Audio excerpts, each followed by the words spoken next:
నమస్తే, అస్సలాము అలైకుం. ఈరోజు మనం వంజరం ఫ్రై చేసుకుందాం. వంజరం ఫ్రై చేసుకోవడానికి ఇవ్వండి ఈ సైజు ముక్కల్ని మనం తీసుకోవాలి.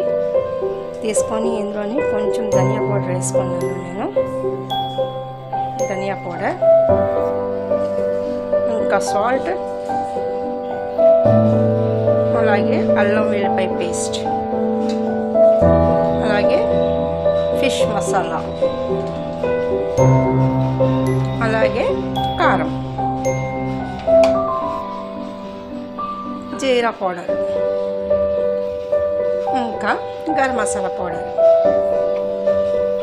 అవన్నీ వేసి మనం మొత్తం చేపలు మొత్తం పట్టినట్లుగా బాగా కలుపుకోవాలి. మొత్తం ముక్కలన్నిటికీ ఈ మసాలా బాగా పట్టించి ఒక అరగంట పెట్టి అప్పుడు మనం ఫ్రై చేసుకోవాలి. మనం ఇలా కలుపుకొని ఒక అరగంట సేపు ఉండి ఫ్రై చేసుకోవాలి. చేపలు మనం కలిపి అరగంట అయింది కదా, ఇప్పుడు మనం ఫ్రై చేసుకోవాలి. తవా పెట్టుకొని తవాలోని ఆయిల్ వేసుకొని ఒక్కొక్క పీసు మెల్లి పెట్టుకొని ఫ్రై చేసుకుందాం.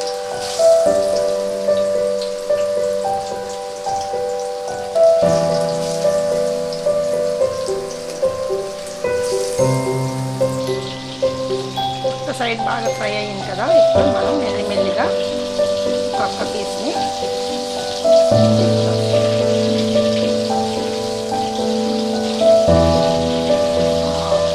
చూసారా ఎంత బాగా వస్తున్నాయి మనకి పీసులు తిరగకుండా. ఇదిగోండి ఫిష్ బాగా ఫ్రై అయింది కదా, ఇప్పుడు వీటిని మనం ప్లేట్లో తీసుకుందాం. ఇదిగోండి ఫిష్ అంతా ప్లేట్లో తీసుకున్నాం కదా, ఇప్పుడు ఏం చేయాలంటే కరివేపాకు, పచ్చిమిర్చి లైట్గా ఫ్రై చేసుకోవాలి. లైట్గా ఫ్రై అయ్యింది కదా, ఇప్పుడు వీటిని తీసి ఇప్పుడు ఈ ఫ్రై చేసుకున్న వాటిని ఇలాగా చేపల మీద వేసుకోవాలి.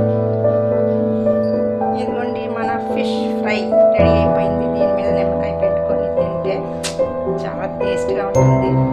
ఇదిగోండి మన ఫిష్ ఫ్రై రెడీ అయిపోయింది. ఇలా ఈజీగా ఫిష్ ఫ్రై ఇంట్లో చేసుకోవచ్చు. కారం కారంగా ఉంటుంది, టేస్ట్గా కూడా ఉంటుంది.